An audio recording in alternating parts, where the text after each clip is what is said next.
ആലത്തൂർ ലോക്സഭാ മണ്ഡലത്തിലെ LDF സ്ഥാനാർത്ഥിയും CPM നേതാവുമായ കെ രാധാകൃഷ്ണന്റെ പ്രചരണ വാഹനത്തിൽ നിന്ന് ആയുധങ്ങൾ മാറ്റുന്ന ദൃശ്യം പുറത്തുവിട്ട് UDF സ്ഥാനാർത്ഥി രമ്യ ഹരിദാസ്.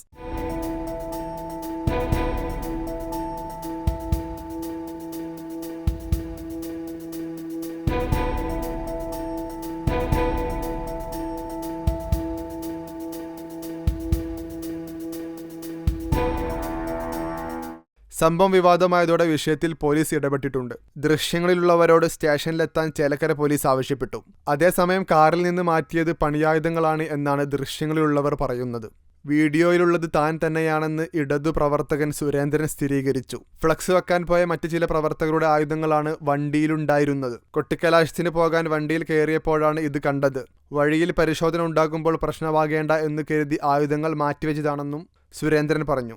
കനമുള്ള 2 വെട്ടുകത്തിയാണ് വാഹനത്തിൽ ഉണ്ടായിരുന്നതെന്നും അദ്ദേഹം സ്ഥിരീകരിച്ചു.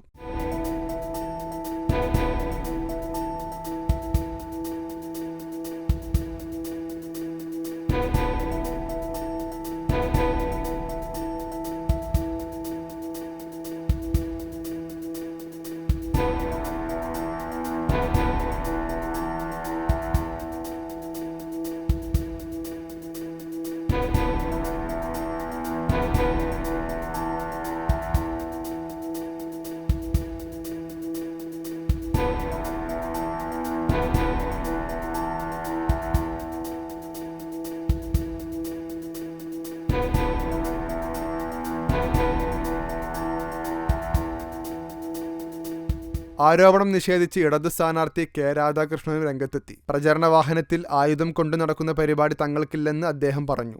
ദൃശ്യങ്ങളിലുള്ളത് ആരാണെന്നോ എന്താണ് സംഭവമെന്നോ അറിയില്ല. ബാലറ്റ് യുദ്ധമാണ് നടക്കുന്നത്, ആയുധ യുദ്ധമല്ല. ഇത് എന്താണെന്ന് പോലീസ് അന്വേഷിച്ചോട്ടെ.